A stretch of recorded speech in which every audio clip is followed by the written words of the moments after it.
Ladies and gentlemen, good afternoon. I am Flavio, technical support specialist, and I will be Master of Ceremonies. Before we start our UN conference webinar, I'd like to let you know that we will have simultaneous interpreting in both English, Portuguese, and Portuguese English. So if you require the use of this tool, you can access it at the lower part. Select the globe, select the channel, and the language you want to listen to the presentation. I will now be repeating this in English so that our international participants can be aware of this simultaneous translation tool.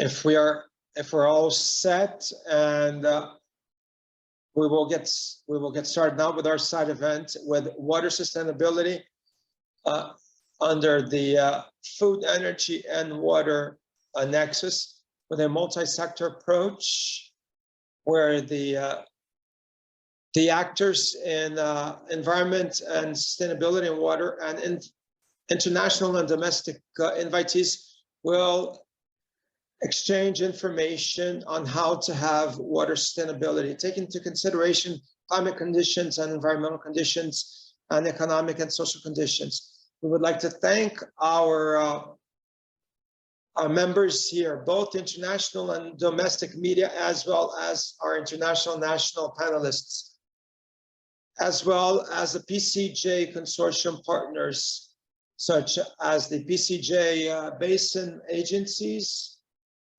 the regulatory PCJ agency, federal public prosecutors, the observatory, the water observatory, the Basin Journalism Network,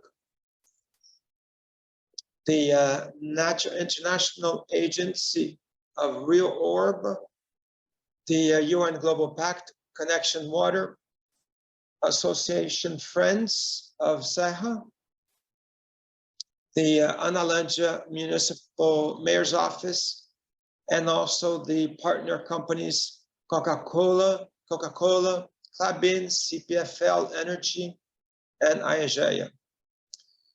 For the welcoming ceremonies, I would like to invite Caroline Beckin, Executive Secretary, Assistant Executive Secretary of the PCJ committees. Good afternoon to all of you. It's an enormous pleasure to take part in this wonderful event organized by the consortium. I represented the PCJ Basins at the UN conference this year. We deal with a very important subject, which is water. When we agreed with the food, water, energy nexus, we have to understand the interaction between these elements. All the way since its production chain, processing, distribution, all of this is very significant, has a significant requirement for water. This interaction is a big challenge that we, both here at PCJ as well as worldwide, we face this huge challenge, especially now with the climate changes, loss in biodiversities, and accelerated desertification, which is increasing the urgency of this. The PCJ committee, in its actionable areas, has a couple of investments lines available for improving the quantitative and qualitative improvements in the marshes. Among them, we have, within our committees, we have different sections, and we'd like to highlight our policies for marshland preservations. which have all of this helps in protection of environmental and areas in these areas. Thank you all for the opportunity of this consortium, and I hope everyone has a wonderful event. Thank you. Thank you, Carol, for your participation and collaboration and your opening remarks. And now I'd like to yield to Francisco Carlos Sasso da Rocha, which is the Executive Secretary of the PCJ Consortium. Good afternoon. I'd like to thank the participants, the partners, the collaborators who helped us to build this event. In 1972, in Sweden, we had the Stockholm Conference, which was the first international-sized event that discussed the environment and which had the Stockholm Declaration as a legacy, highlighting the responsibility of the countries to preserve the natural resources and include them in planning these actions for preserving these initiatives. At the same time, the São Paulo government initiated the construction of the Capivari system, which is a number of reservoirs, 4 of them at the head of the Pescara rivers. The idea was to exclusively support 9 million inhabitants, the metropolitan area of São Paulo. Indignated, not satisfied with this because there would be a remarkable reduction in the water availability. The couple of cities in São Paulo, because they were upset at the lack of water, reduction in water, they started with the Brazilian committee. They inaugurated the Brazilian Committee for Management of Waters. And they had a symbolic criticism, which not only remained in the criticism, but they also got together universities, technical associations, and they verified that as an instrument, we only had, as an instrument to further our water, we only had a water legislation, one water legislation that really just dealt with the conditions of the water reservoirs, which was not that much. And the society then started looking at sustaining water, conserving water. And then the PCJ was born in 1982, which has the responsibility of building a governance and implementation of the governance of the water management resources system, also environmental and also sanitation in all of Brazil. The partnerships spread out throughout the Piracicaba water basins, throughout São Paulo, throughout Brazil. And then we had results, fruits, which was São Paulo in 91. There was a PCJ committee construction in São Paulo.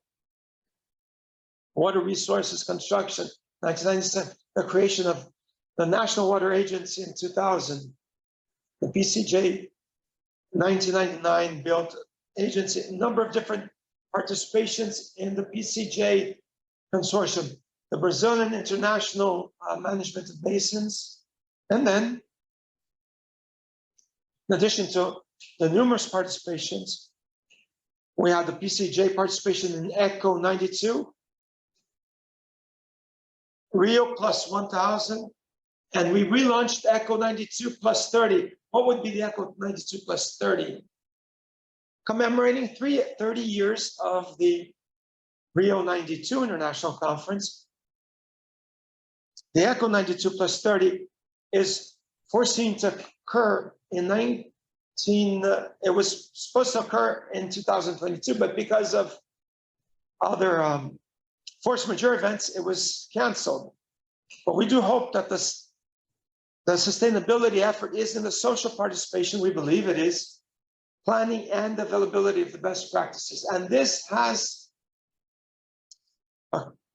caused, in November of 2022, we started a partnership between the PCJ consortium and the engineering school in Piracicaba. We had an organization and a document that was drawn up, and it was presented in December of 2022 in an event organized by the PCJ consortium with participation of institutions throughout Brazil.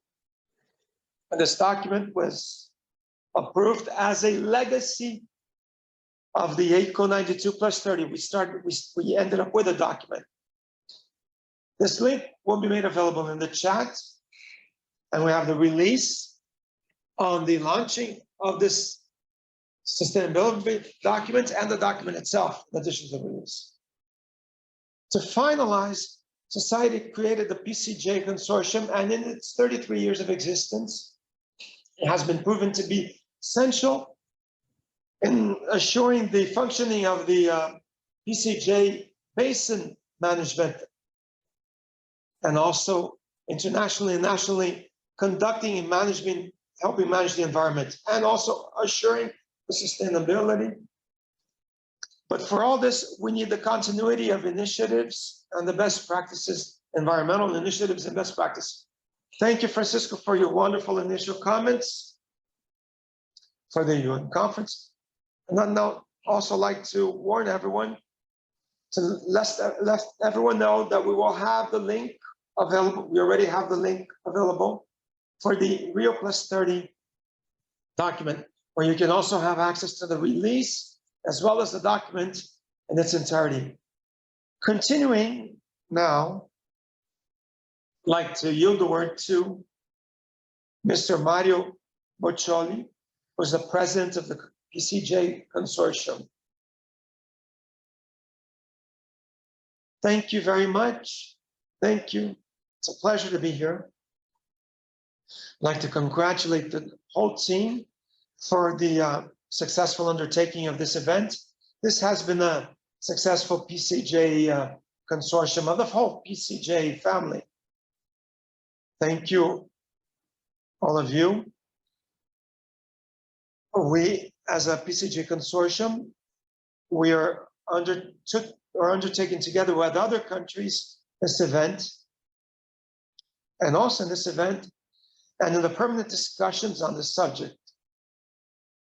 I'd like to mention the presence, though Flavio has already mentioned. I'd also very much like to highlight the partnerships that are so important of this process, and the participation of ANA, of the State Environment Agency, the Brazil Network of Basin Network, the Latin American Basin, International Rivers, SOS, Mata Atlântica, Federal Prosecutor's Office, Brazil UNESCO, the NGOs, the municipalities of Analândia, the Sapucaí Commission, the Natural Conservation, Rio de Janeiro University, and the Environment Secretariat Office of the State of Rio de Janeiro. It's a pleasure to note that the quantity of participants debating water is present. Also, talking about the management, this will demand the commitments from the UN, as is occurring right now here in New York. Taking on commitments cannot just be a personal affair, but we need a collective commitment of everyone being committed, each one according to his or her own reality or possibilities, with the water sustainability. Oftentimes this is ephemeral, but the reality is that this is not far from achieving. The water events encouraged by climate changes every year, we had outsized economic costs and costs in lives, as occurred at the north part of São Paulo state, where the rains and the destruction because due to the landslide. Universal access to water, independent of where you are or social standing, should be much more even than the goal. It must be a commitment. You cannot have quality of life and development without each one having quality water and also in acceptable quantities. At this panel, we'll have the participation of representatives who also represent indigenous peoples, which is also very important for our managers. We're hearing people, we're listening to people from different sectors and different opinions. We're sharing experiences for building a management of water resources that is just and egalitarian. This is all about cooperation. We have representatives here from institutions of different areas and government agencies, national and international, and civil society as well. We're together. We will talk about what has worked and what needs to improve. This is our future as a nation. We depend on this. The PCJ consortium was born out of this concern due to the mobilization of society in 1989 after a campaign made in the region of Piracicaba, which already had taken on commitments for water preservation. The governments of that moment mobilized towards protecting water in quantity and quality. And that was the initial stepping stone to where we are right now. I was privileged to take part in the creation of this consortium in the 90s. And today it's a privilege to be the president and to be the head of this consortium, taking part in this event of the UN conference on water. I am deeply honored. And in 2023, in this UN conference, together with its partners, to together reaffirm our commitments that have brought us here, establishing new commitments as well, in light of the changes and the climate changes. I hope that the participants have a wonderful event, and I invoke all of us to together take on new commitments towards the management of water in a decentralized fashion that is also participatory and just to all. It's wonderful to share experiences. As for the consortium, we have this is enormously important. And also for the participation here in New York for this conference. There are 41 cities that are associated, 23 companies are present. We're all who have been receiving the positive benefits of this, of the achievements of the consortium, of the basin agency, basin commitments, and all who compose the PCJ family. Our participation and positive results have gone much beyond the cities and of the consortium companies. They've reached the region as a whole, and I'm certain that in the state of São Paulo and in Brazil as well. Thank you all. Have a wonderful event. Thank you, President. I do hope we're on the right track.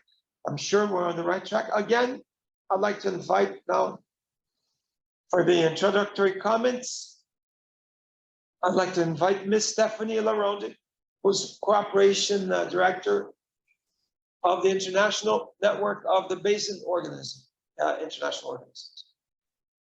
Good afternoon, everyone. It's a great pleasure for me as Director of Institutional and Technical Cooperation at the International Network of Basin Organizations to introduce this session. Thanks at all team for this event. Water is both the first victim of climate change and the first vector of its impacts on our societies. In some places, this means too much water, which floods homes and suburbs. In others, it shows up as droughts that harm our ability to deliver food and drinking water. Both too much and too little water will affect water supply over space and time, and can affect other water-dependent sectors such as agriculture, domestic water uses, energy, ecosystems, finance, industry, tourism, environment, and fisheries.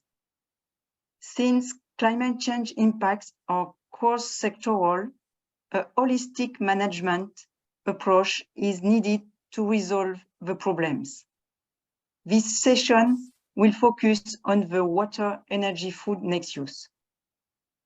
This is allowed by IWRM at basin level, which considers all aspects of water uses and gives voice to each stakeholder. By ensuring water users' participation in the decision-making. In the last decade, the water, energy, food ecosystem nexus has emerged as a transformative and systematic approach to understanding and managing trade-offs and synergies across water, energy, food, and ecosystems. It is an inclusive and polycentric approach that promotes equitable partnerships across sectors to solve complex problems. Water management at the basin level provides an effective adaptation solution, involving stakeholders from all sectors, reconciling their uses within the limits of this new climate context, and using an intersectoral nexus approach to develop investment projects in territories where their benefits will be optimal. One additional pathway to water is through our energy choices. As the world looks for alternatives to fossil fuels, hydro, wind, solar, and nuclear power will be on the list. As demonstrated in the case of freshwater use to cool power plants. These don't come without impacting natural ecosystems, which in turn can reduce the resilience and increase exposure to climate change. Exemplary case studies of nexus will be presented and discussed during this event. So thank you and have a nice session.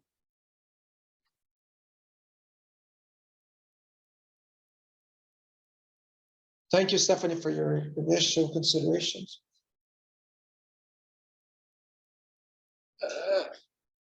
And I would like to have Mr. Ivings Oliveira. Hello, good afternoon to all of you. Thank you. I'd like to thank the consortium for the invitation for the participation of the PCJ Basins at this event. It's an honor to be able to take part in such an important event in this year of 2023. So I'd like to congratulate the consortium for the undertaking of this event and for the organization as a whole. In the name of our Director President, Mr. Sergio, it's a pleasure of the Basin Agency of PCJ. It's an honor to be able to take part of this event. We here at the PCJ Basins, as mentioned by Francisco and by the executive secretaries, we have a huge challenge here in light of the PCJ Basins. We are in a region that is highly urbanized, where there's a very close relationship between supply and demand of water. We'd like to highlight here the joint initiatives undertaken by the PCJ family between the Basin Agency PCJ, the committees, the consortium PCJ. And over here, I'd like to mention a couple of important information. We are investing in some results, and we've had some results, especially in protection the marshlands, as has been mentioned, which is a very important guideline put forth by the PCJ committees. So we'd like to highlight the environmental recovery, environmental services, the infrastructure investments made in natural resources. We've had over 150,000 seedlings of trees that have been planted. We have another 281,000 tree seedlings planned by 2024.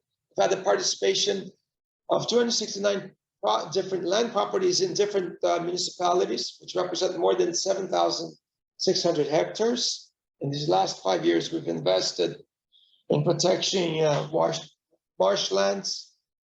We've charged for the use of water, something on the order of 3 million reais, and we foresee for the following 3 years, another 7 million reais will be invested towards protecting the marshlands. For us, which are part of the PCJ Basin agency, we're proud to say that we're contributing significantly in sustainable development goals by the UN. I'd like to highlight all of the initiatives undertaken by the PCJ family, which should be ODS 6, ODS 11, community, sustainable societies, ODS 13, climate change, ODS 15, which are the partnerships and the implementation means. I'd also like to highlight that the PCJ Basin Agency was the first basin agency worldwide to adhere to the UN Global Pact. So we are signers of the UN Global Pact. And in addition, we also have our activities, our practices of sustainable uses of the resources, mainly due to the fact that we're part of the public administration environmental agenda, which is also promoted by the environment ministry in Brazil. Lastly, these are my main comments. And well, I'd like to highlight that the emphasis has been protecting the marshlands of the PCJ Basins. Thank you very much for the invite, and I'm available. Thank you. Thank you for your contribution.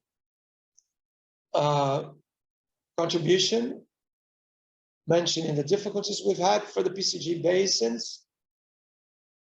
And also thank you for mentioning the investments being undertaken that are prioritizing the ODS and the developments, sustainable development goals. Now I'd like to continue to Mr. Rubens Filho of the UN Global Pact. He will have 3 minutes for his initial comments. Thank you. It's a pleasure to be here online.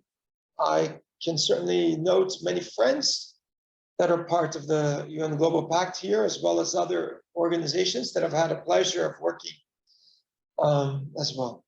Today, I'm speaking as initiative management of the UN Global Pact, which is the biggest corporate initiative for sustainable development worldwide. And it was created in 2000 by Kofi Annan, UN Secretary General at the time. And at the beginning of the year 2000, this pact now is present in many different countries, including Brazil, especially to work within entrepreneurs in sustainable development agendas. When we're talking about development sustainable, and I'd like to speak about our work and the conception that we have on this theme. First of all, it's a pleasure to have a worldwide conference led by the UN. This conference, we hope that will continue to be held frequently, we hope. It is one of the most important subjects worldwide. We always mention that climate global change also means the water crisis. One is intimately connected to the other. Inside the pact we have present 92 companies that are part of the water group. They're all discussing with us every month, especially the subjects of water safety as well as basic sanitation. So I'd like to leave an invitation for all of you to know our work. The pact recently, inside the platform they launched 2 free publications. They are available. One of them speaks to the importance of the indicators mainly towards sanitation. This is a very important theme that the conference as a whole is also talking. Water as a human right, that's an important subject. So when we're talking about sanitation, we're also talking about access to water, access to sewage services, and also quality of life, safety, health, access to all. So we have a work that we've worked within this. We have an important mention. The Brazil Pact that was launched in 2030. We have an agenda that is ambitious and a pioneering agenda. Only now, the Global Pact Network is launching this agenda, which Brazil launched last year. And in this More Water movement, we have two working groups that we created, two publications we created to help organizations, civil society organizations, company, and the public as a whole. One deals with the importance of having, in a more systematic fashion, information on local sanitations that have not been reached so that we can close these gaps. And another one is a solution based on nature for water resiliency, financing mechanism. This is being discussed. And in my opinion, this is a Brazil consortium that is organizing work. We have in Brazil, the water basins are very organized. So I'd like to thank and congratulate your country. This is a case. This is a case that is an example to the world. Brazil, we should keep in mind, though we still have many problems related to water life cycle management.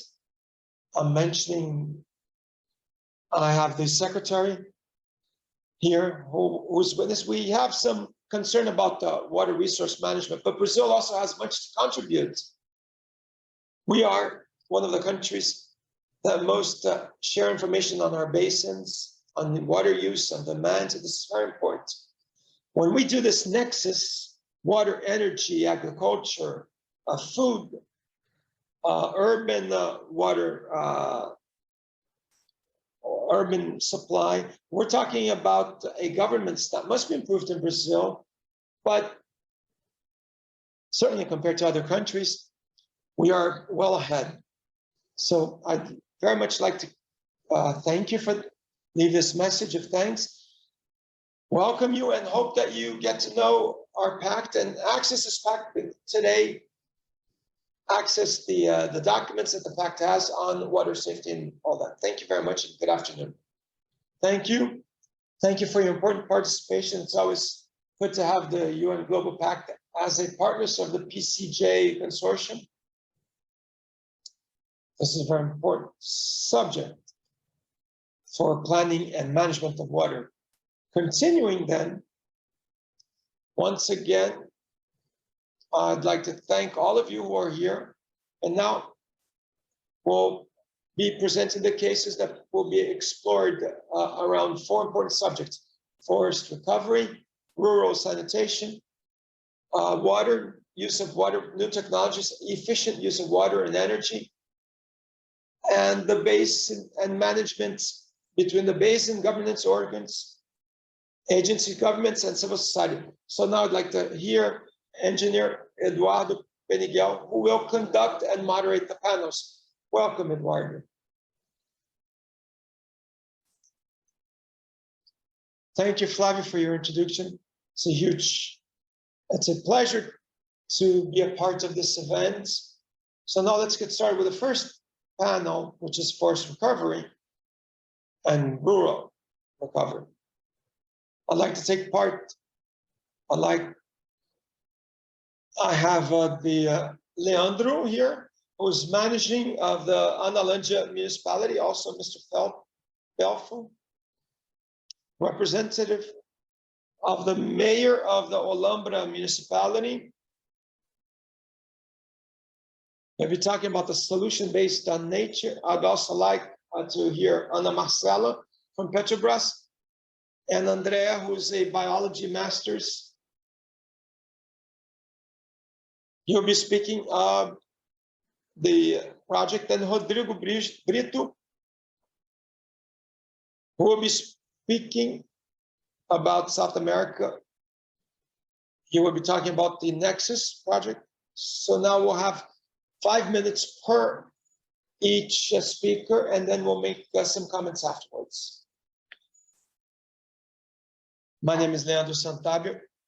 I am project coordinator of the streams, Analândia streams in Analândia. I thank the PCJ consortium for the invitation of taking part of this important conference. Without water, we're nothing, and without water, there's no life. So this is very important for us to deal with this subject. And then it's important to deal with this subject in an important conference, international conference. I'd like to thank Analândia municipality has 5,000 inhabitants. We live in a transition area between the Mata Atlântica and the Cerrado. We're part of the water basin we're part of the PCJ water basin, where Analândia has a stream that is the beginning of a stream of the river. Now let's speak about your project.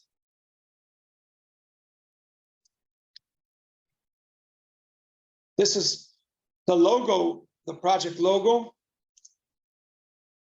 This is a regional impact project because it's about having the environmental compliance of this affluent water source.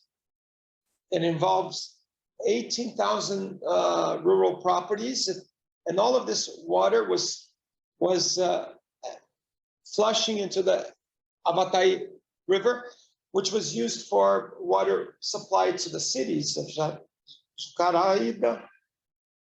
This is the map of the 18 rural properties where they were fenced off, 40,000 meters of fencing. And we planted 200 tree seedlings in the 3 or 4 years of the project that we've had, that the project has existed. This project is an initiative of the PCJ Basin Initiative Foundation with the SOS Mata Atlântica Foundation, the municipality of Analândia, ourselves, and having the agricultural house as an interlocutor. These are some areas that, again, were reforested. We've had these pictures above 3 years ago, and the lower images about 1 year ago. So the project has provided benefits. We've had rural property owners. They're positive, their participation has been positive, and we're taking part in this region. We're having this environmental recovery. This is our Analândia municipality, where you can see that the water distribution is very rich. That it's rich in rivers and streams. Most of them are sources of the Avatai River. So these are our sources, water sources, 700. This is part of the CAR beta date. So each property owner informed that in each property there is these water sources. These are some of our water resources. We have waterfalls. Most of them are direct affluents of the river. And we have also a project that is working very well. And we have a commission. This management unit analyzes the project, discusses the methods, project, and we have partners that are part of this OGP, which are members of this OGP, which are the universities, UNESCO, Unicamp, nearby universities. We have the public agencies, the municipalities, the municipal assembly. We have the councils, also the unions, and the SOS Mata Atlântica Mata Atlântica Foundation, which is a direct partner and helps us with the reforesting. As I've mentioned at the beginning, this is a local project that has a regional impact. This is it, Eduardo. Thank you very much. Just very quick. Thank you, Leandro, for working with such an important area, speaking about such an important area. Now I'd like to have Mr. Petrus. He'll be speaking about Olambra.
So I'd like Ana Marcela, please yield the word to Ana Marcela Andrea. Ana Petrobras Andrea. And afterwards, we can go back to our previous speaker. Good afternoon. I will not be presenting any slides. Just a quick comment. I'll also be talking about Andrea's presentation in the name of Petrobras in the management division of environmental project. Our manager should be here, but he couldn't come up, so I'd like to thank the participation and quickly make some comments, and then have Andrea speaking. We'd like to highlight the role of the companies for addressing sustainability issues and the partnership between the corporations and civil society. Petrobras acknowledges its role in sustainable management, as well as the goals that we have both in the OBS 6 and OBS 14.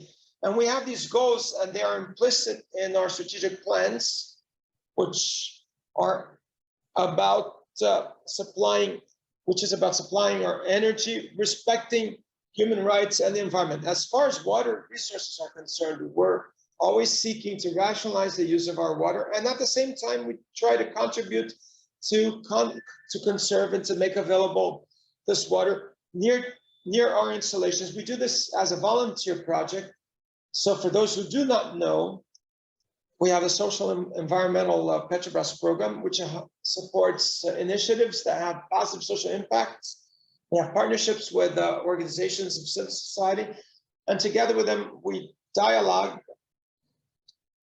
We try to conserve the biomes, species, hoping that the ecosystem services are furthered. This year, we're at a record initiative actions. So we're focusing both on from the source all the way to the sea. Last year, we have supported 40 projects, both forest and the ocean. We conserved over 254,000 hectares in various different water basins. We had a liquid removal of 2.3 million tons of CO2, and preservation of endangered species, marine species, and also social inclusion. In our program, we had the participation of 118,000 beneficiaries of our projects, both environmental and social. Our projects involve the forest recovery, conservation forest, different biomes, focusing the priority areas always, especially looking towards taking into consideration and trying to further biodiversity. I am introducing this because this is the case very similar to the planting diversity in the Cantareira system. What the message is that our partnership with the Semeando project we're at an anniversary. It's so many years of partnerships. This is a partnership involving the company and the civil society organizations long-term, and this has provided the best results. We have thousands of people. Andrea will speak in more detail, but again, I'd like to thank you. I'd like to transmit this from Petrobras to show you how committed we are to you. And we are looking from preserving from the sources, from the spring to the seas. So, Andrea. Thank you, Ana Marcela, for your word. Andrea, Upo, could you continue? We have some technical issues with the visual presentation, but we can hear you. So we have a slide presentation, but apparently we will not be able to show it, right? We're trying to put on there, but I'll be presenting anyway. I'd like to thank Marcela for the partnership. Oh, there's a slide for the partnership that is about to reach its 10th anniversary. Today is a very important date for us here at Ecological Research Institute. We are an organization. Today, we are commemorating 31 years of existence. So it's a very significant opportunity that the consortium is providing us. Let me start speaking about putting this region and territory that we act in context. This is the Cantareira system, which is part of the which is the area that the project and planting water is. This is a part of the state of São Paulo, Rio de Janeiro. Here we have rivers that support up to 12 million individuals, as well as industrial areas, important industrial areas. The Cantareira area has been degraded, and the main impacts has been in water insecurity and low resilience for the water supply system for the biggest cities in the country, including that of São Paulo, which is Brazil's biggest one, or actually South America's biggest one. Official data from the Brazilian government shows that the family income in the Cantareira region is very low, lower actually than one minimum salary. The fact that it's close to big urban centers favor real estate commercial, makes it close. It being close to urban centers means that these are areas prone to being built up. So we need 35 million trees to restore preservation areas and water areas. 60% of these trees have been deforested. In this slide, we can see a couple of initiatives of the Planting Water Project. So we have regional and municipal public policies. We have education and environmental education coming to schools as well. Strategies as well to participate in this.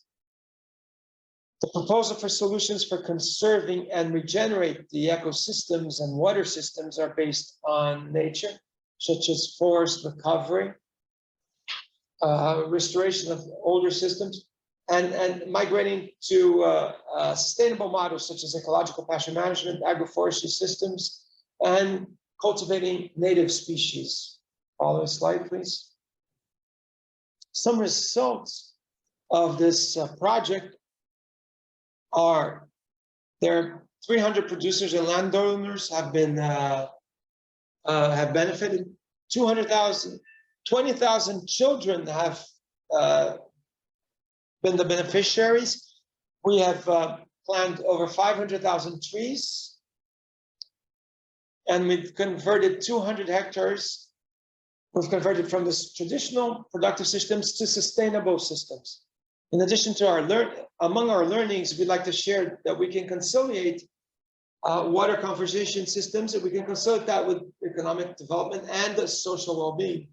What we do is important, but in order to reach scale, we need the buy-in of the local governments and engagement of all economic systems, especially the corporations and companies. Producers and the rural property owners are protagonists in conservation areas, but the success of this must involve modernization of agricultural practices and attract the young public towards the businesses. The actions are monitored, and we do know that benefits are already being seen for the water system. But in light of the climate challenges imposed by climate change, we need a global engagement to improve and to assure water security in all of its ecosystem, in all of the places. I'd like to thank very much for the opportunity, and Petrobras also for the sponsor, which is Petrobras, which is a sponsor of this project, Planting Water. Thank you very much, Andrea. Thank you very much for this, for your speech towards this very interesting how we've protected water. Now I'd like to have Rodrigo Brito speaking about this Serra project.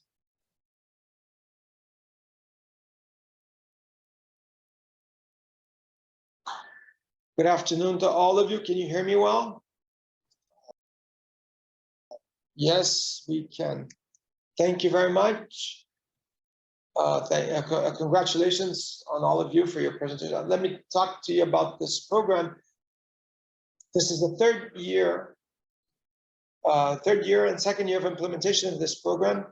This is a more than positive surprise. Today, this is a case that we suggest that other countries look at.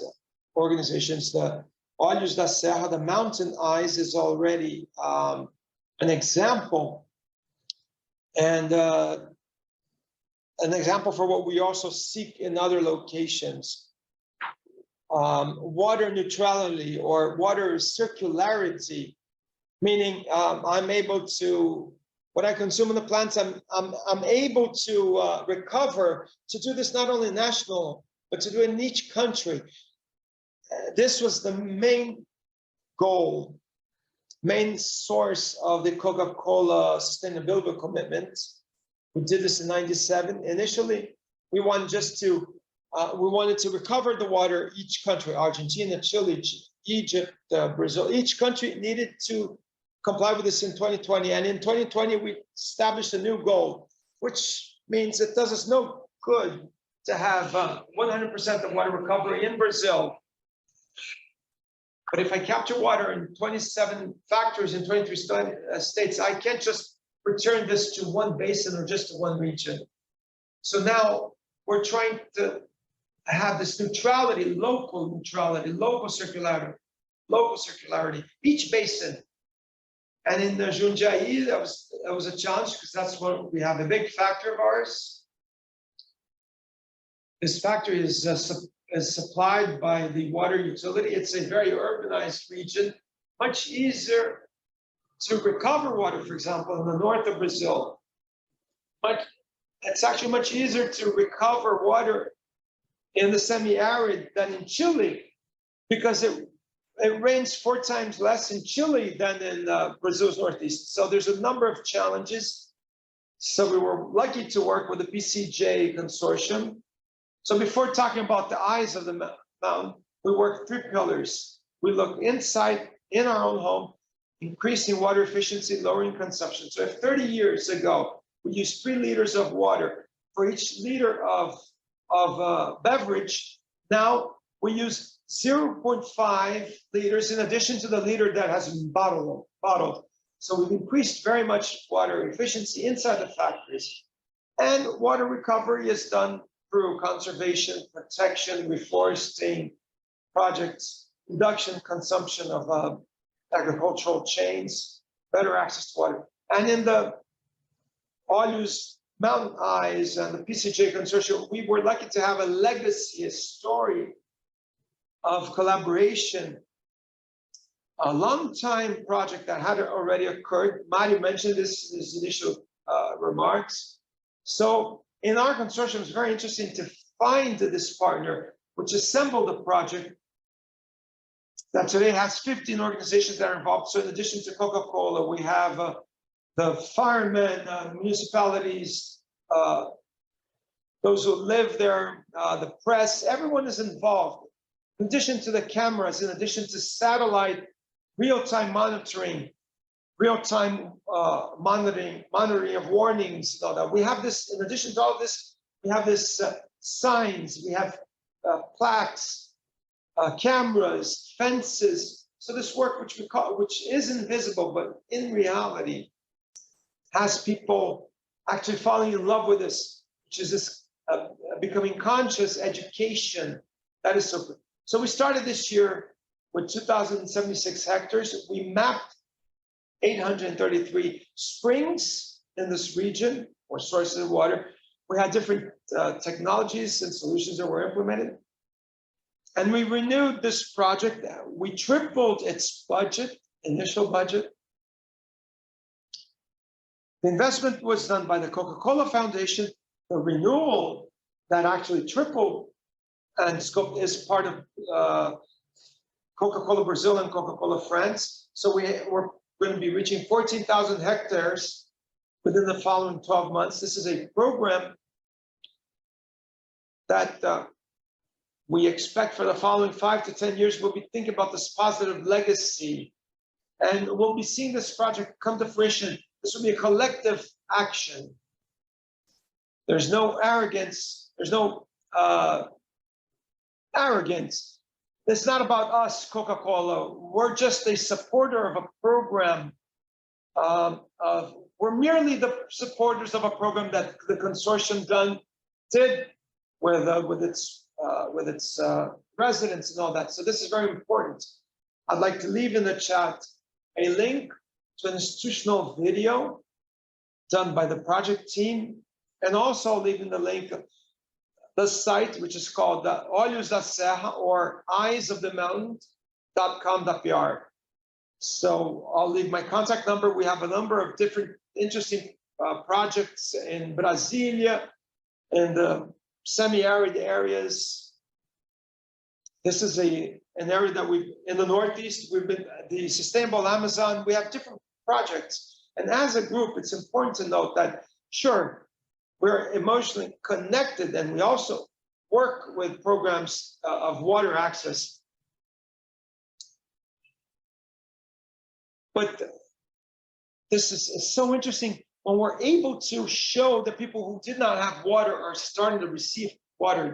The health program of the water basin and conservation. This is about accessing water at scale for the population as a whole, for the agriculture, for the city. This is not philanthropy. This is not a small scale sustainability project. We are speaking of, we're looking from a business-like viewpoint. So if I have a factory in this region that prospers, we want to continue this factory, this operation. We want to continue with the consumers, with the population. So these projects are almost like an insurance for our future as a business, as a society, as citizens, and as residents as well. So I'll leave the links here in the chat, and thank you very much for the invitation and the participation. Thank you. So very much interesting, your speech about water neutrality, circularity, and all that. So interesting.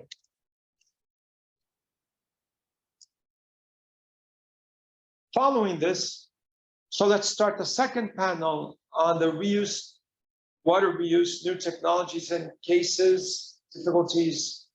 For this panel, I'd like to invite Jorge Antonio Mercanti, who represents CIESP, which is the São Paulo State Industries. He has an industrial viewpoint that he brings to this. I'd also like to invite Thales Demarque, who's a sales expert of the environment and water area in Brazil. He's from the U.S. Consulate Commercial Department. He'll be speaking about challenges and opportunities, cases. I'll introduce his name just when he starts speaking.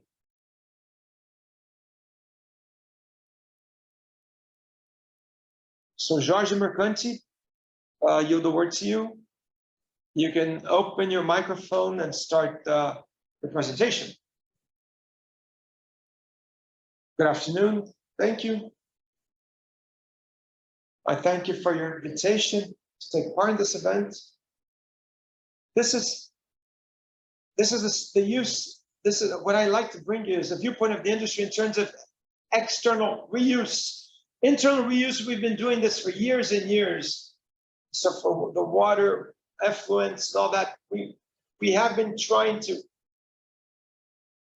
we've implemented reuse internally. But now this is about external reuse, which is about the external market, which involves the sanitation companies and the consumers, and maybe some other consumers as well, includes all of these people.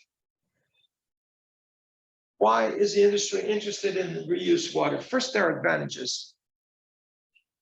Thinking from a global viewpoint, there's a reduction of chemical products, reduction of the use of energy, lower cost of implementation of projects. There's a synergy. So for example, you already have water reuse, you can send it to the industry. You can have the industry advantages of industry taking advantage of reuse waters directly from sanitation. And sometimes as well, this can mean more water resources. That'll depend also on consumers. It's not always that it won't be able to increase water supply, but generally speaking, we'll probably have more water security with the reuse.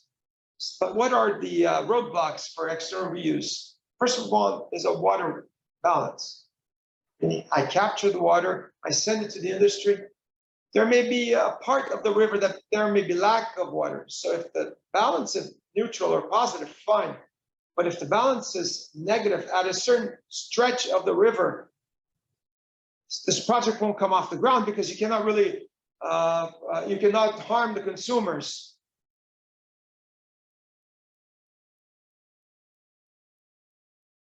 So I don't think there's a roadblock. What else could we have as far as roadblocks? Cost of implementing the project and operational costs, perhaps. That could be a problem. Because the industry is another, industries can also consider other sources of supply. Let me mention the petrochemical complex. In the chemical industry, products exchange heat with a feed and then transfer heat to this feed. It could go over to the furnace, then it heats up even more and it goes to the petrochemical. So the more you have in terms of heat exchange in terms of a product which exits the unit and with its feed, the less heat goes to the cooling towers, the less heat reaches the cooling towers, less evaporation will occur.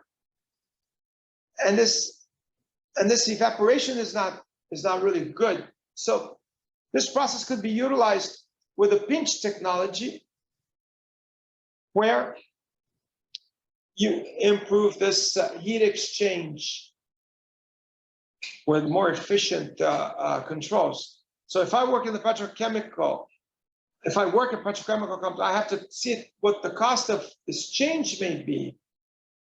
So reuse is not going to parachute down this chemical industry. There are alternatives. So it's very important that reuse be compared to other sources also in terms of cost. To end this, to summarize, what could facilitate external reuse? Well, the urban perimeter must have closer distances between effluent treatment stations and the industrial park, which will reduce the cost of distribution of this reused water. Diversity as well, different consumer diversity. If there are other consumers where the external reuse is going to go through, you can also reduce your costs there as well. Finally, there must be an average standard of quality, because there are different standards of water purity in industry. We have from filtrated, from reverse osmosis, and so we need an average quality of water that will make it feasible to use this water in all of the industry. This is pretty much what I wanted to say. I'd also like to say that industry has big hopes to be able to reuse external reuse more efficiently, or more of it, I'm sorry. Thank you, Jorge, for your comments. Continuing on, Thales Demarque, please. I yield to you. Thank you all.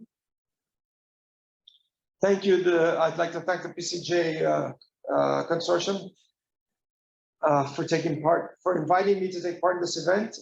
I'd like to thank all of my colleagues in the environment area that are here, and thank you for the invitation to use such an important, be able to opportunity to speak to such an important issue, which is water reuse. What is water reuse? It's about capturing wastewater, stormwater, saltwater, or gray water, which is water that comes from households, and to clean it towards a purpose, either for drinking and industrial processes, as has been mentioned, replenishment of groundwater, and perhaps watershed restoration. The investment in reuse will create households' water resilience, will improve resiliences and sustainability, drought, safe drinking water. Reuse of water is a solution to a number of different needs.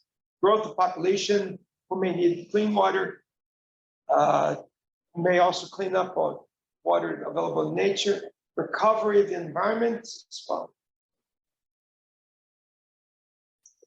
Also, we've had water supply resilience systems.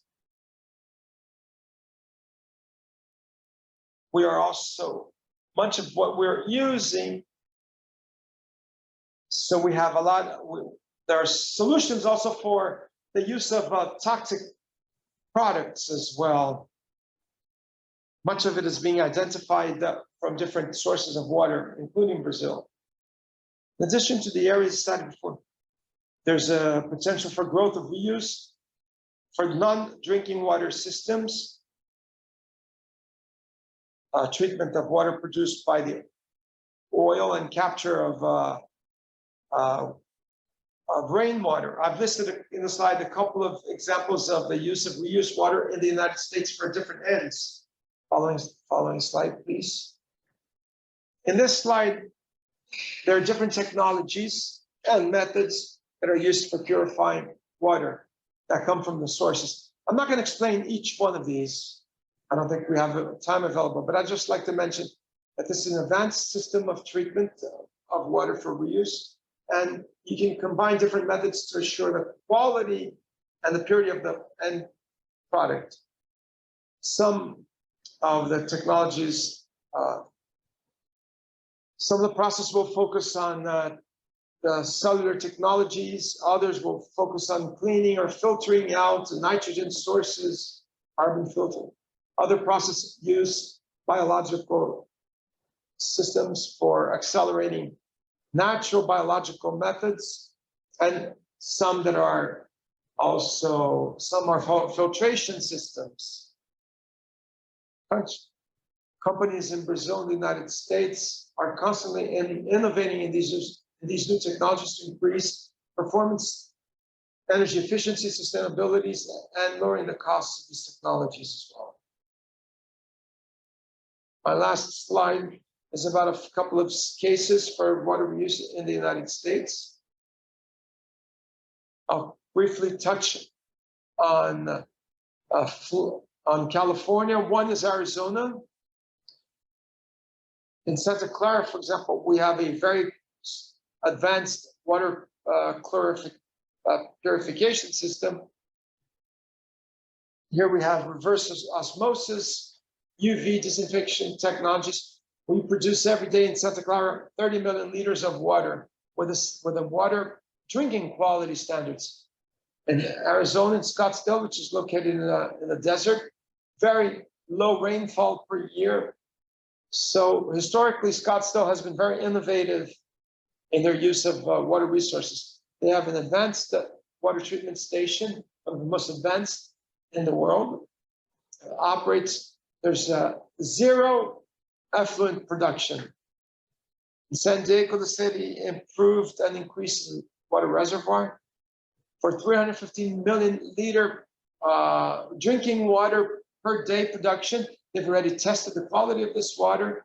They've discovered that it's as pure as distilled water. And the water has been approved. And lastly, Los Angeles. We've had a number of different, in 2015, the mayor approved an increase in the terminal island production. It's about 12 million gallons of water per day, doubling what was the case in 2015. So thank you very much for your opportunity, and I'm available for any questions. Thank you, Thales, for your wonderful comments. Thank you so much. So the third speaker of this panel, I'd like to speak to you. The word to Carlos Gravina of PCJ.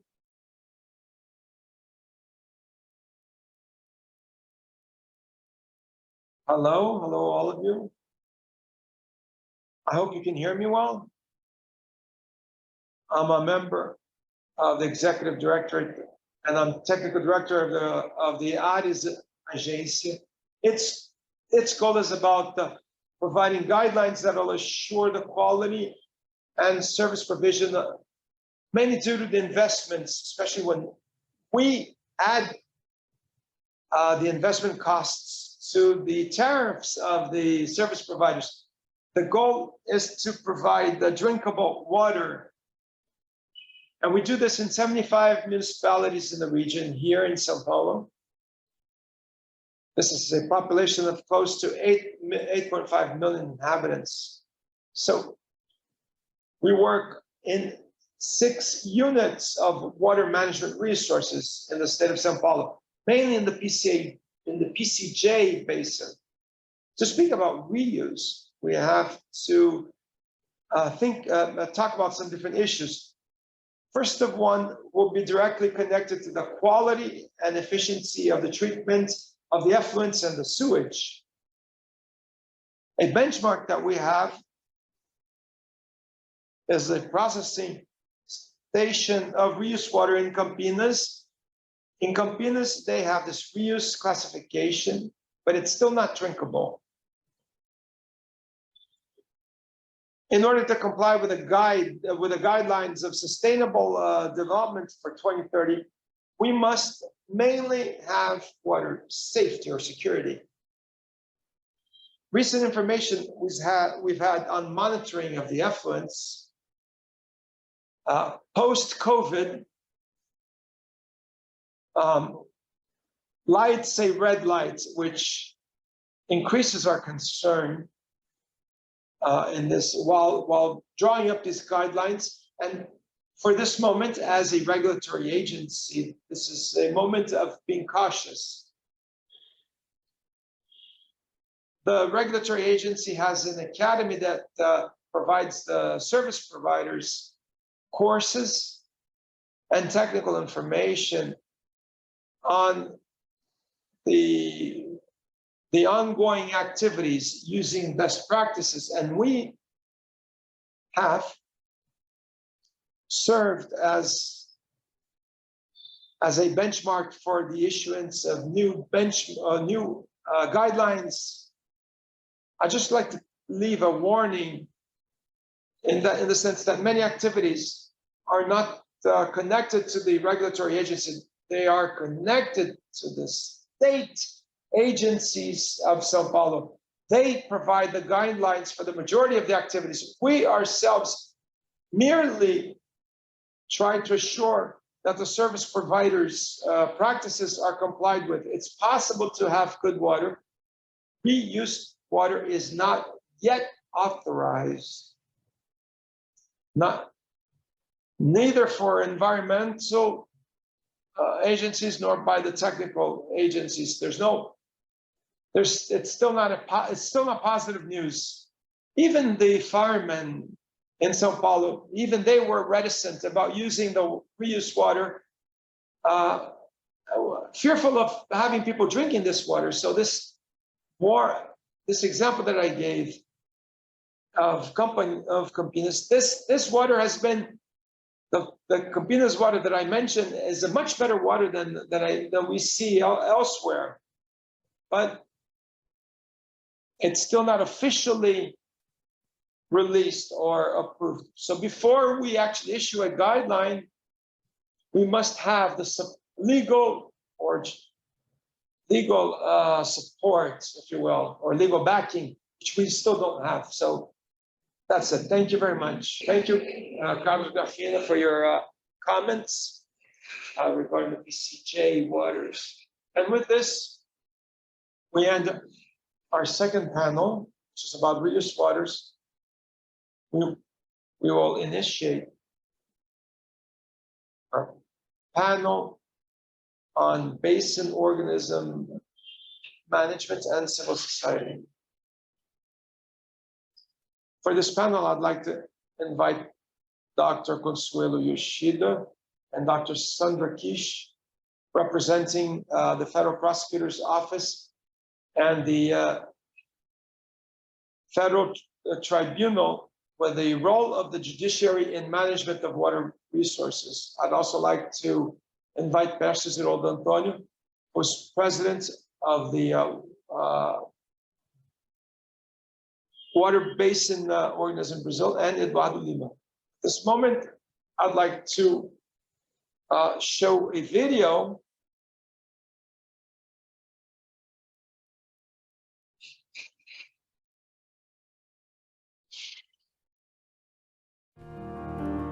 Safe water is essential to life and a fundamental right for all.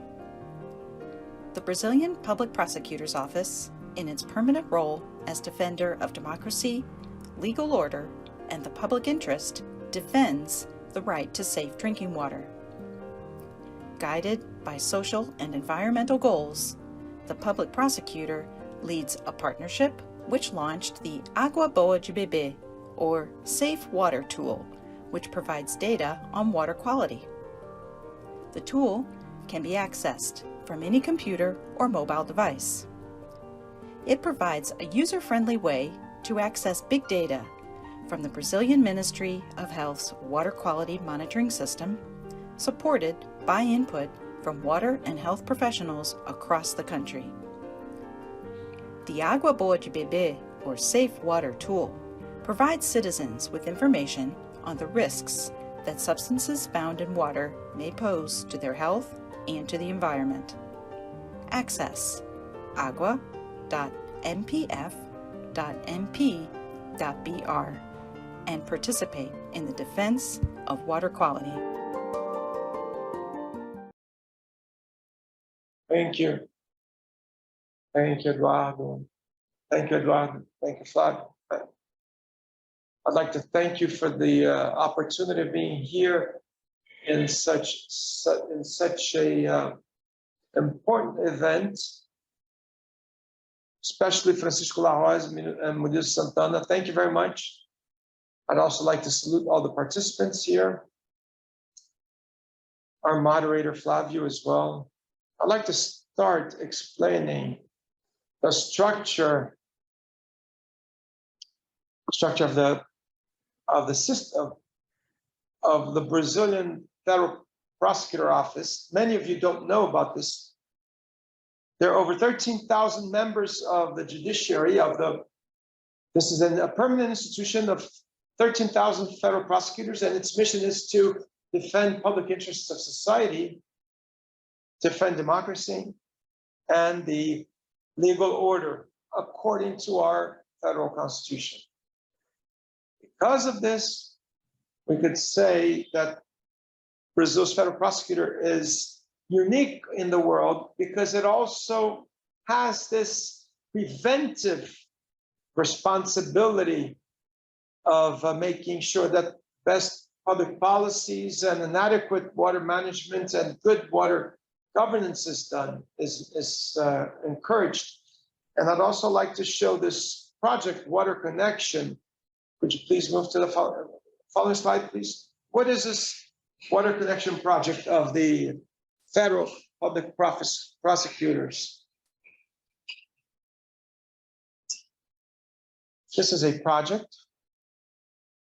based on an initiative, based on a resolution, institutional resolution, which is based on multi-sector communication, where there is collaborative governance of the 17 ODS system. Connection water is a trademark, but we also know the importance of ODS 6 regarding all of the other ODSs. This management, which involves not only public prosecutors, but also public defenders, state prosecutors, judges, academia, the NGOs involving the private sector as well, and public and private officials, not only water, but also infrastructure and other subjects. All of them are involved and managed, geared towards common objectives. How can we do this? We have a method where we use mediating techniques, where we pacify, try to manage conflicts, trying to mitigating divergent interests and making sure that we have the results and that we can reach common goals. In the 2022 World Water Forum in Dakar, we were awarded the Dakar Initiative Award. Connection Water received this for the regarding this tool. You could know this with watching this video, which will be in the chat. You could see this in a very simple manner, which is also innovative. And there's a possibility of social participation, social monitoring of water quality that can raise warnings on the sustainability of production cycles, also take into consideration energy and food safety. This will allow all citizens and even all global governments to have access to the quality of water that is used in the production chain using this tool, Water Good for Drinking, which is also available in different languages. It's very simple. Data is accessible. This is analysis, the water quality analysis. The data is available freely. And there's also information on substances and emerging effluents that may be present in the water that are a risk to the human health. All of this information is validated. And there's also information that comes from official organs as well, official agencies, such as the health ministry. Federal prosecutors are working towards integrating this in its platforms, integrating them in this Água Boa de Beber tool, making sure that these warnings can reach consumers and global governments. This is how we will be assuring crucial human rights, indigenous peoples, honoring the participation of indigenous people as well. Thank you all. So I would immediately like to yield the word to Yoshida, and she is a federal appeals court judge, and she's an ex.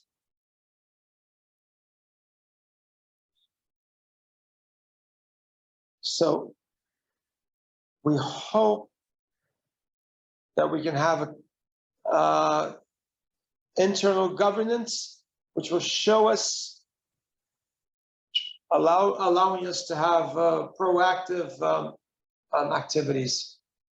Our tool is available at agua.mp.mp.br.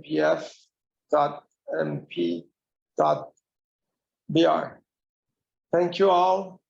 I'm yielding to Dr. Kushwala Yoshida. Thank you. I am part of this water connection project, and I'm a living witness that this is an innovative project. There's this wonderful comment, there's wonderful negotiation from so many different actors, and I could never imagine federal prosecutors having this role and being able to do this. So in 2010, we had the National Justice Council launching a policy. And what does this consist of? This privileges consensual resolution methods, which is what Dr. Sadakish mentioned, mediation, conciliation. And now we're speaking of not bringing this to the courts and no more litigation of removing this judicial reference. Of course, public prosecutors are acting when necessary. Not only civil public actions, but also mismanagement, agency criminal also, but we also have a new perspective, which is to act trying to remove the courts from this resolution of these issues. I also took had another viewpoint of participative justice and citizenship justice. Twice per year, Praça da Sé, which is São Paulo's downtown, is occupied by all of the institutions joined, involving also homeless. They acquire all of the homeless go to all of this to the center, and they have all of the documents necessary. They have working documents, even haircuts they're given, showers they're given. So this is the courts reaching the common people. So we also have these roving courts, not only in São Paulo. We have small claims courts that reach wherever it needs to go.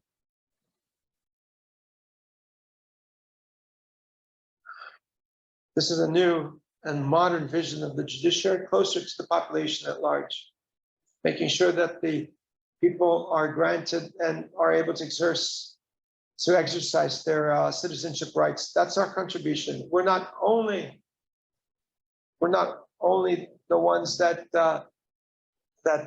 try to resolve everything on the courts.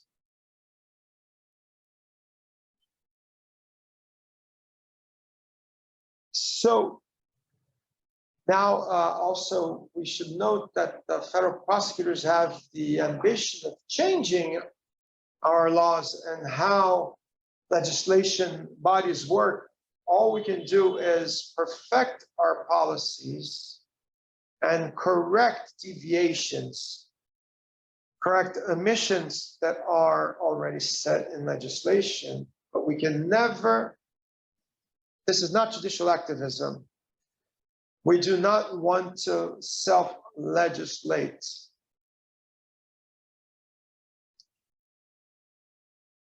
They have legislated, they have their national policy of the management of water resources.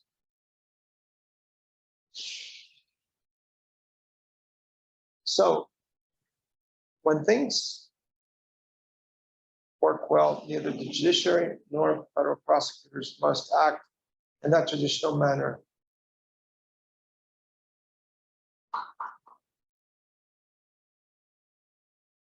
We thank you very much. Thank you. Thank you, Sandra Kishi, Dr. Consuelo Yoshida. This is interesting. How, thank you for demonstrating the crucial nature of federal prosecutors and the judiciary.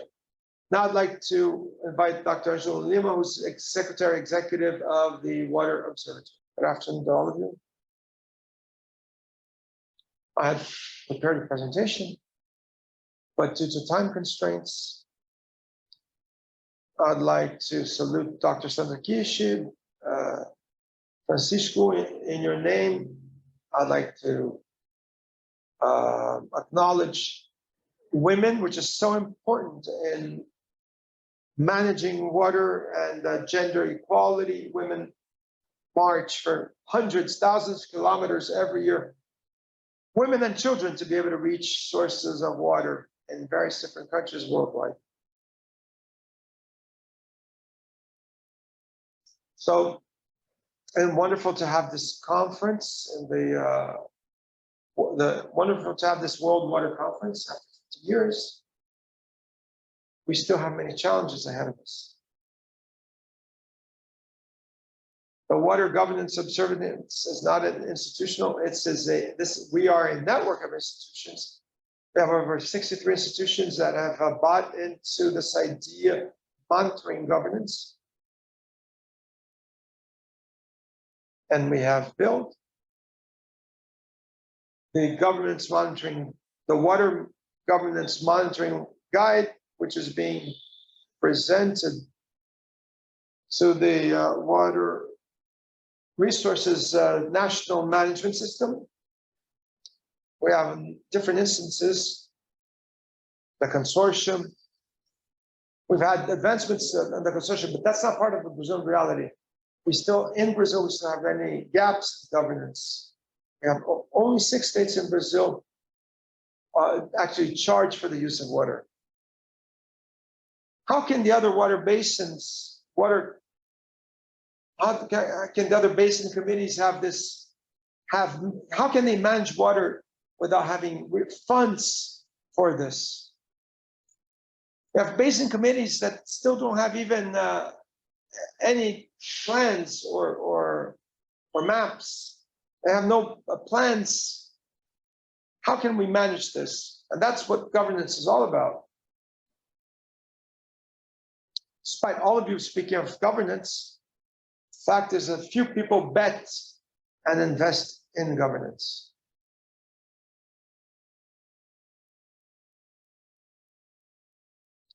We are struggling to get water governance up to date. Unfortunately, we haven't spoken about this.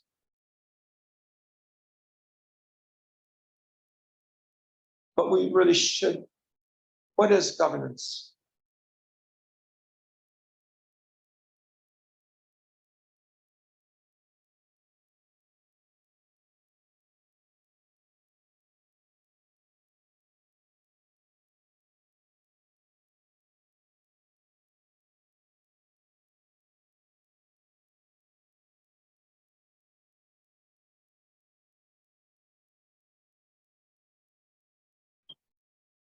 Governance is all about preparing for managing.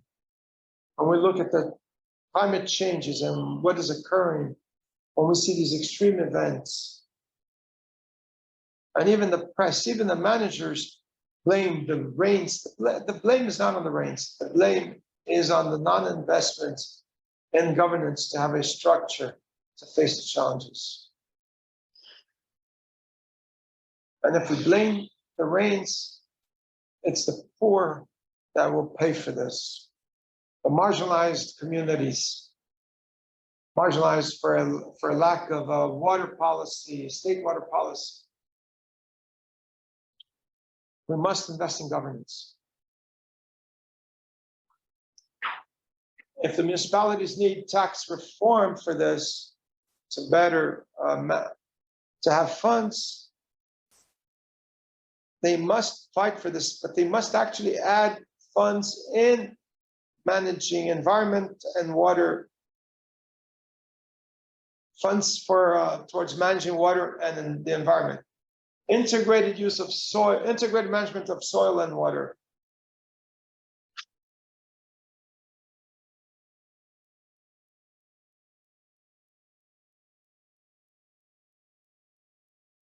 So why do we have droughts?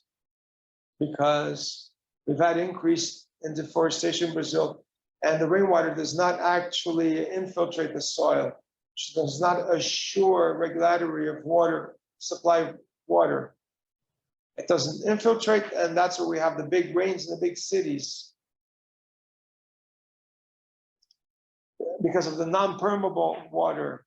And then sometimes we'll have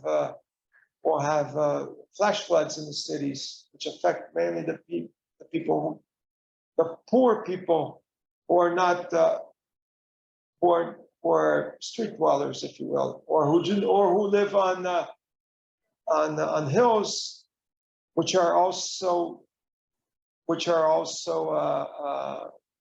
dangerous, precarious, and there's also a lack of auditing, municipal auditing on municipal governance.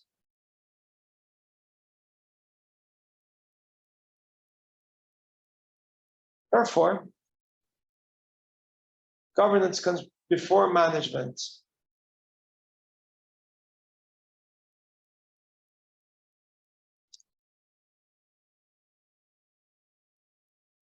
If we do not bet on governance, we'll continue having external events.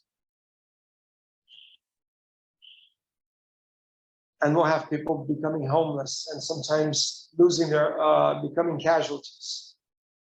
We've seen the world from we have California with floods, Brazil, we have droughts in the south, and the southeast full of water. So governance, which is a necessary first step, it's important to invest in governance. If we have no governance, we will not have results, appropriate results for the management. The basin committees aren't there. We need the basin committees, we need strengthening their governance. Thank you.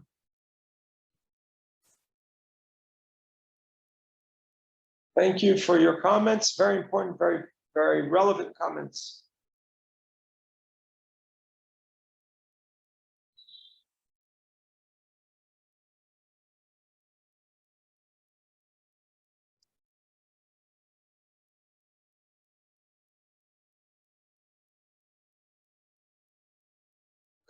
Good afternoon to all of you. Thank you for the invite.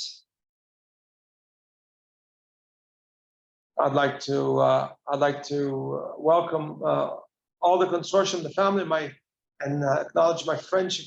I'd like to comment quickly in three important thoughts about the water management system.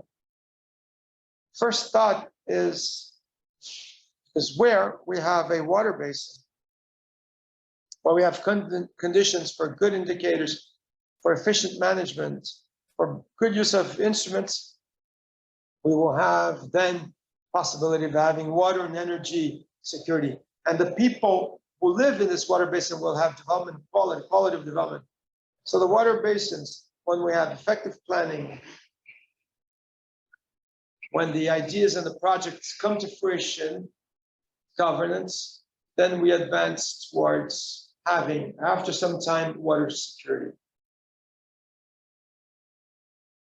The second very important thought that we see inside water management is that you can only effectively manage water if you have cooperation, project integration, and the sharing of solutions. Why? Because the basins are not watertight areas.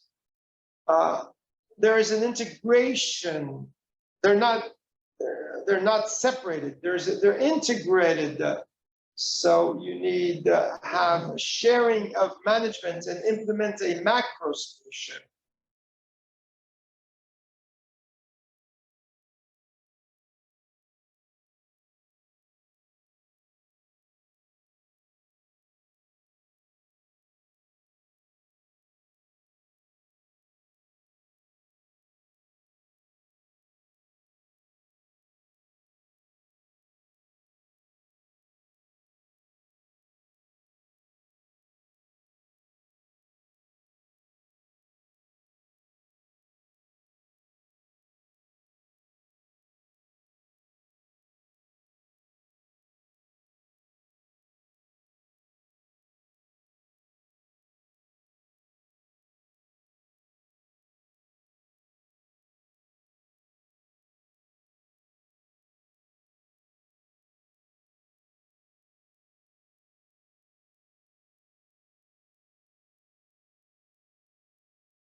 Transport, energy, health, all sectors must be involved. All society segments must be involved. Organized civil society, very important for the solutions of water basins. We have many different examples. Public agencies, state, federal, municipal agencies sometimes have their own programs inside the basin. They must invest. We need all of this to have efficient management of all of the water resources within the basin. Today, to manage water, you need to have shared and integrated management, which is fully participative. And now let me talk to you about our network. We are over 250 basin organizations. We also work together with Latin American water basins. There are over 500 organisms already registered. Work must be done. Latin America is today, Latin America holds today almost 30% of fresh water worldwide, of the world. So as a society, as a whole, we can do this work, this network, sharing of information, training, sharing of shared solutions for water. This work we've been developing, this network has been developed in Brazil and the Latin American network as well. We're all linked to the International Basin Organization. We share experiences with other parts of the world. The goal is really to take care of our waters so that we have good quality water. We need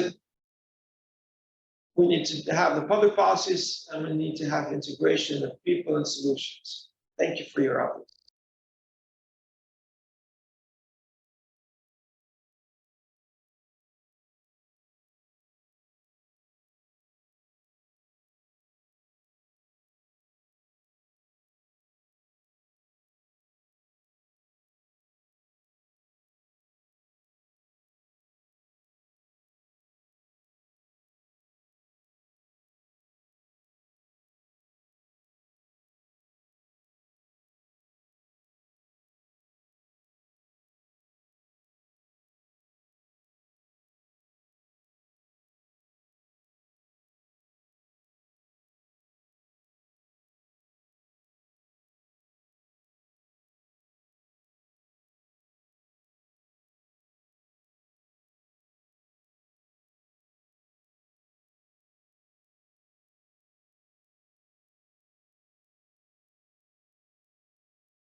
Be talking about the water commitments directly from the UN conference in New York. Hello? Can you hear me? Yes? We're here in New York. Following up on the UN conference, these first days of the Water Week in New York, and starting tomorrow, the event, which will be starting at the UN headquarters. We already have our credentials. We've taken part in various different events. We have witnessed the gamification. We've seen gamification now. There's an event that talks about new technologies, alternatives for the use of water, sewage treatment plants, new technologies, having maybe the possibility of taking advantage of some of these byproducts of the sewage system, having that be maybe taking advantage of some of that as raw materials, and improving the substations, the effluent stations, especially those, improving some of the reuse of water.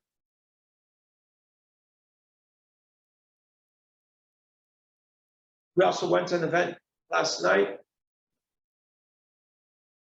We asked activists what would be the main challenge in their views regarding water, and what are the root causes, speaking in terms of society. What's the importance also of education, importance of mobilizing society so that things may change and that we are successful, and so that everyone may have a voice in this process. It was wonderful, and now let's have Murilo speaking.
So the CJ is, so the PCJ committee is also taking part in is doing his commitment,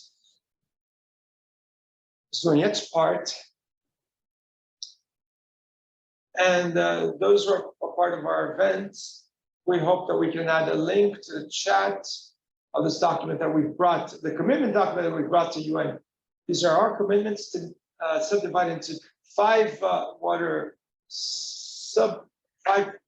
into 5 water pacts, commitments for water and health, commitments for the protection of water sources, commitments for public process aimed at integrated water resources, commitments for environmental education focused on water management, commitments for universal access to water. This document is already available to all. You can send other thoughts. We're here as doing this work of the hummingbird, which is to take the water commitments over to the UN and do our parts. We're also representing our associates, our partners, everyone who's here in Brazil. And this is it. We hope to take part and take you. So this sharing of commitments has been good. Yes, we'll also be monitoring the events that the PCJ will take part in.